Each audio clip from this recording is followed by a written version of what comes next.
2022 సంవత్సరంలో నోటిఫికేషన్ స్టార్టింగ్లో అంటే 2022 డిసెంబర్లో నోటిఫికేషన్ ఇచ్చి దాని పక్కన పడితే ముఖ్యమంత్రి గారు బాధ్యత చేపట్టిన తర్వాత ఒక్కొక్కటి న్యాయపరమైన సలహాలు కానీ పరిష్కారాలు చూసుకుంటూ ఇవాళ దాదాపు 50,000 వరకు ఫిలప్ చేసుకుంటూ ముందుకు పోతున్న తరుణంలో మీ అందరూ కూడా ఈరోజు దసరా ముందు మీరు ఇమీడియట్గా అపాయింట్మెంట్ ఆర్డర్ వారి చేతుల మీద తీసుకుంటున్న సందర్భంగా మీ అందరూ కూడా ఒక రిక్వెస్ట్ చేస్తున్నాం.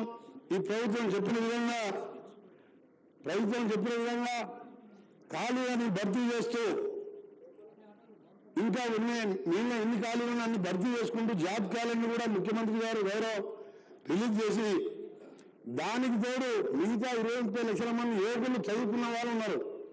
వారికి ఏం చేయాలి? గత 10 సంవత్సరాలు ఉన్న తెలంగాణ ఏదైనా ఆలోచించడం అప్పుడున్న ప్రభుత్వం. కానీ గౌరవనీయులు మన ముఖ్యమంత్రి గారు స్కిల్ యూనివర్సిటీ అని ఈరోజు పెద్ద క్యాంపస్ తీసుకుని సంవత్సరానికి 10,000 మంది ఆనంద్ మహేంద్ర అని ప్రముఖ యూనివర్సిటీకి దాని చైర్మన్గా పెట్టి స్కిల్ యూనివర్సిటీతో పాటు మీ అందరూ కూడా ఇంజనీరింగ్ చదువుకున్న సబ్జెక్ట్ నాలెడ్జ్ ఉంటుంది. కానీ మీ ప్రాక్టికల్ లేక మీ సెలెక్ట్ కాలేకపోతుంది. 2-3 లక్షల ప్రభుత్వ ఉద్యోగాలు ఫిలప్ చేయడమే కాదు, ప్రతి నిరుద్యోగికి ఉపాధి కల్పించే లక్ష్యంతో స్కిల్ యూనివర్సిటీ ఏర్పాటు చేసే ఆలోచనతో ముందుకుపోతున్న మా ముఖ్యమంత్రి గారికి, మా మంత్రివర్గానికి, మా ప్రభుత్వానికి మంచి పేరు వచ్చే విధంగా మీ అందరికీ ఎప్పుడేస్తున్న ఇంజనీర్లు అంటే ఒక రోడ్ వేసి ఒక బ్రిడ్జ్ కట్టేసి ఒక కాలువతో ఇంజనీర్లు కాదు. మీరు కట్టే పని, మీరు చేసే పని నాణ్యత ఉన్నదా లేదా, 24 గంటలు మీరు ఏ పని చేసినా దాన్ని క్వాలిటీ మెయింటైన్ చేస్తూ అది రాత్రైనా సరే పని జరిగే సమయంలో మీరు అక్కడ ఉండాలి. అసిస్టెంట్ ఇంజనీర్ ముఖ్యం. డీలు ఈల కంటే అసిస్టెంట్ ఇంజనీరే క్వాలిటీ చెక్ చేసేవాడు. కానీ ఈ రోజుల్లో చూస్తున్నాం, ఒకటే సలహా ఇస్తున్నాను. ఎందుకంటే ఇటీవల చూస్తున్నాము ఇంజనీర్లు విచారణకు హాజరవుతుందంటే ఎంత బాధ అనిపిస్తుందో మీరు చూడండి. సార్, మోక్షమున విశ్వేశ్వరరావు లాంటి భారతరత్న అలాంటి ఇంజనీర్ పుట్టిన ఈ దేశంలో గత ప్రభుత్వం చేపట్టిన అనాలోచిత కార్యక్రమాలు, వాళ్ళు ఇచ్చిన సలహాలు పక్కన పెట్టి ముఖ్యమంత్రి చీఫ్ ఇంజనీర్గా మారిపోతే ఇవాళ కట్టిన 3 ఏళ్లకే మేడిగడ్డ లాంటి బ్యారేజీలు కుంగిపోతే 70 ఏళ్ల కింద సాగర్ డ్యామ్ కట్టి అప్పుడు క్రేన్ లేవు, టెక్నాలజీ లేదు, పెద్ద పెద్ద బండరాళ్ళు పాలమూరు లేబరు బండరాళ్లతో డ్యామ్ కడితే ఇప్పటికి ఎక్కడ గీత కూడా పడలే. అది కట్టిన ఇంజనీర్లను మీరు వాళ్ళని ఆదర్శంగా తీసుకోండి. కాళేశ్వరం కట్టిన ఇంజనీర్లు కాదు. మీ అందరికీ మళ్ళా చెప్తున్నాను నువ్వు. ఎందుకంటే ఆయన అప్పుడు చెప్పేవాడు అంతా నేనే మొత్తం ఇంజనీర్ నేనే ఈ ప్రపంచంలోనే వింటా అన్నాడు. కుంగిపోయిన తెల్లారేమన్నాడు, ఒక పోలీస్ ఆఫీసర్ స్టేట్మెంట్ ఇప్పించినాడు, ఇదో విద్రోహ చర్య అన్నాడు. ఆఖరికి బయటపడ్డది. విద్రోహ చర్య అయితే బాంబులు పెడితే పైకి లేస్తుంది కానీ కిందికి పోతుంది ఎక్కడన్నా. అలాంటివి చేసి ప్రజలని మోసం చేసి 1,50,000 కోట్లు ఖర్చు పెట్టి ఆ భారం మన మీద మోసిపోయింది. అందుకని మీ ఇంజనీర్లకు మీకు సలహా ఇస్తూ మాకు కూడా మాది ఎమ్మెల్యే అయినా మినిస్టర్ అయినా ముఖ్యమంత్రి మన ముఖ్యమంత్రి గౌరవనీయులు 10 ఏళ్లలో ప్రతిరోజు ఆదివారం లేదు, శనివారం లేదు, ప్రతిరోజు హైదరాబాద్ ఉంటే సెక్రటరియట్కి వస్తారు, ఇంటి దగ్గర ఉంటే ఎవరైనా కలుస్తారు. గత ముఖ్యమంత్రి గారు 10 ఏళ్లలో 10 సార్లు కూడా సెక్రటరియట్ రాలే. అంటే పనిచేసే ప్రభుత్వానికి మాటల ప్రభుత్వానికి చేయండి.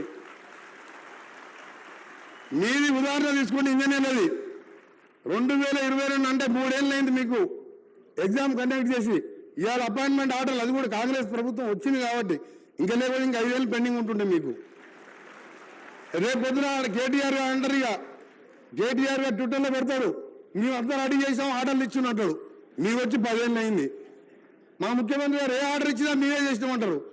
నువ్వు 2 ఏళ్ల కింద అంటే 3 ఏళ్ల కింద ఎగ్జామ్ పెట్టి 2 ఏళ్ళు అధికారం ఉన్నావు కదా, అప్పుడు ఎందుకు పరిష్కరించలే? చిన్న సమస్యలు ఎందుకు పరిష్కరించలే? ఇవాళ ఆర్ఎండ్బీలో చూస్తున్నాను నేను మినిస్టర్గా. 10 నెలలకెళ్ళి 5 మండలాలకు అసిస్టెంట్ ఇంజనీర్ ఉంటాడు. ఇవాళ 156 మంది సెలెక్ట్ చేసుకున్నాం. 8 డేస్కి వెళ్ళి నాట్లో ట్రైనింగ్ కూడా ఇచ్చేసినాం.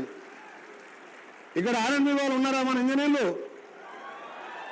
మీకు అందరూ 8 డేస్కి వెళ్ళి ట్రైనింగ్ అయిపోయిందా?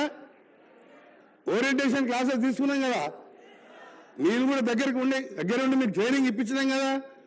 మన ఆంధ్రూరు మురళి ఇంజనీర్గా ఉండి సివిల్ ఇంజనీర్గా ఉండి ఐఏఎస్ వచ్చిన దేశంలో మొట్టమొదటి ఐఏఎస్ ఆఫీసర్ ఇంజనీరింగ్కి వెళ్ళి ఐఏఎస్ వచ్చిన ఆయన ఒక్కరికే, అది ఫస్ట్ అండ్ లాస్ట్. ఆయనను కూడా పిలిపించి మీకు ట్రైనింగ్ ఇప్పించినాం.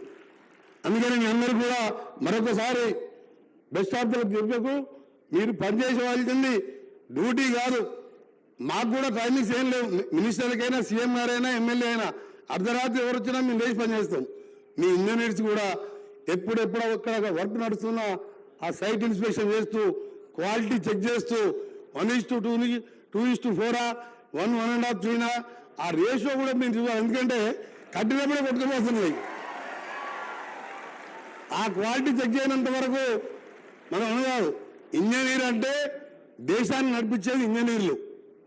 ఫ్లైట్లో ఇంజన్ అయినా, ట్రైన్ ఇంజన్ అయినా, రోడ్లు వేసినా, బ్రిడ్జ్ కట్టినా, ఇరిగేషన్ కెనాల్ కట్టినా దేశానికి వెన్నుముక లాంటి వారు ఇంజనీర్లు. అందుకనే ఇంజనీర్ల మీద బాధ్యత ఎక్కువ ఉంది.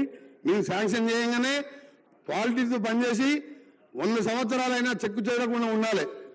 మరొకసారి మోక్షగుండం విశ్వేశ్వరయ్య గారు హైదరాబాద్ 1905లో వరదలు వచ్చినప్పుడు అప్పుడు నిజాం గారు వారు విడిపిస్తే గండిపేట దగ్గర ఈసా నది ఉండే చిన్నది, అక్కడ గండిపేట రిజర్వాయర్ కట్టించి హైదరాబాద్ వరదలు వచ్చినా ఇబ్బంది లేకుండా ఉండాలని ఆ రోజు విశ్వేశ్వరయ్య గారి ప్లాన్తోనే అది కట్టిండు.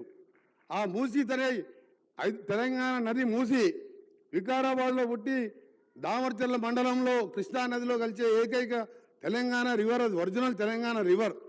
ఇవాళ మురికి కూపంగా మారిపోయి దాంతో చుట్టుపక్కల ఉన్న వాళ్ళే కాదు, హైదరాబాద్, రంగారెడ్డి, నల్గొండలో 1 కోటి మంది ఆరోగ్యాలు, క్యాన్సర్లు, లంగ్ ఇన్ఫెక్షన్లు వస్తుంటే దాన్ని ఒక ఛాలెంజ్గా తీసుకున్న ముఖ్యమంత్రి గారు దాని మీద మాట్లాడుతున్నారంటే వీళ్ళు ఎక్కడ చదువుకుంటారా?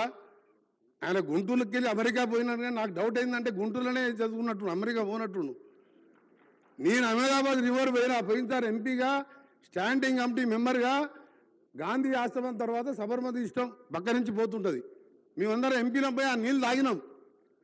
అది స్వీట్ డ్రింకింగ్ వాటర్ లా ఉన్నది. అహ్మదాబాద్లో మోడీ గారు ఉన్నప్పుడు దాన్ని ఖర్చు పెట్టి చేసుకోవచ్చు, నమామి గంగా చేయొచ్చు. ఇక్కడ బీజేపీ వాళ్ళు మాత్రం మూసి ముట్టుకుంటూ ఊక్కునే లేదని కిషన్ రెడ్డి గారు మాట్లాడతారు. మీరే ఇంజనీర్లు ఆలోచించండి. ఇవన్నీ ఇవాళ అప్పుడు మా బట్టి గారు జపాన్లో ఆయన కారులో పూతపోతూ తీసిన వీడియోలు అన్నీ చూపించింది నాకు. సిటీ మధ్యలోకి వెళ్ళి రివర్ ఎట్లుందంటే ఒక ప్యూర్ రివర్ లాగా దాన్ని చేయాలని ముఖ్యమంత్రి గారు ఆలోచన చేస్తే దాని మీద కూడా రాజేదంటే వాళ్ళకి ఏంటంటే ఈ తెలంగాణ అభివృద్ధి చెందే అవసరం లేదు. అధికారం ఏంటంటే ఫ్రస్ట్రేషన్లో మాట్లాడుతున్నాం.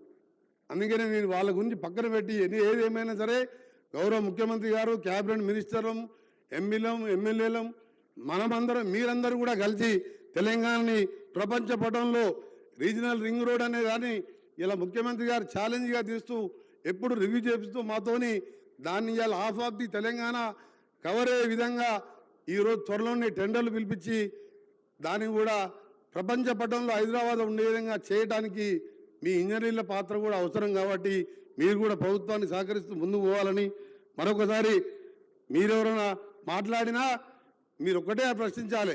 3 ఏళ్ల కింద ఎగ్జామ్ పెట్టి ఎందుకు నువ్వు ఆర్డర్లు ఇవ్వలేదు? ఇవాళ ఈ ముఖ్యమంత్రి ఈ ప్రభుత్వం వచ్చినాక మీ చేతికి ఆర్డర్లు వచ్చి మీకు రేపో మాపో పోస్టింగ్లు వచ్చి ఉద్యోగాలు చేయబోతున్నారు. మీ ఉద్యోగాన్ని మీరు బాధ్యతగా భావించాలని.